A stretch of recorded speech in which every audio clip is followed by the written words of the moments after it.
मराठी में क्यों आपने प्रोड्यूस किया? नमस्कार है सबको। मैं तमिलनाडु का हूँ। अच्छा, मेरा नाम फेलिक्स नाडार है, मेरा भाई डेविड नाडार है, ठीक है ना। उन्होंने पहले डिसाइड किया था, फिर उसके बाद मेरे से भी कंसल्ट किया, फिर ऐसे बात करते करते हम लोग ने सोचा था कि लेंगे, क्योंकि हम 15 साल से एडिटिंग लाइन पे गए।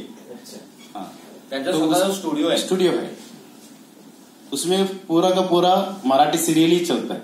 ओके, हाँ, हिंदी तो नहीं चलता है, मराठी सीरियल है।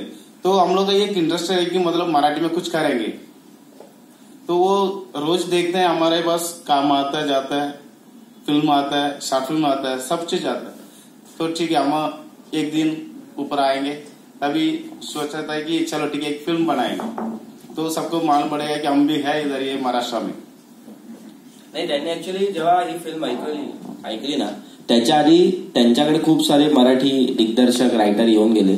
ऑलरेडी त्यांनी साधारण मला वाटतं जवळपास 100 स्टोरीज ऐकल्या असतील. त्याच्यातनं त्यांनी ही सिलेक्ट केली. आणि काय काय कथा कोणाची? कथा राम खाटमोडे आणि विनोद वनवे आहेत. त्यांनी मला पहिल्यांदा ऐकवली होती, मग मी डिरेक्टरला ऐकवली, डिरेक्टरला पण ती आवडली, तर डिरेक्टरने प्रोड्युसरला ऐकवली आणि प्रोड्युसरने मला वाटतं 5 मिनिटात ती कथा जी आहे 1 लाईन ऐकली आणि ते म्हणले नाही हे इंटरेस्टिंग आहे, कारण सरोगसी प्लस ड्रामा, फक्त सरोगसी नाही, त्याच्यात ज्या घटना घडतात त्या पण तुम्हाला थोड्याशा असं अरे अरे हे झालं, मग आता असं ते सिनेमा पण आहे त्याच्यात. म्हणजे असं फक्त सरोगसीवरच मेसेज नाहीये, तो पण आहे, पण एक सिनेमा म्हणून पण जो प्रोग्रेशन लागतं ते पण आहे. Fulfil package.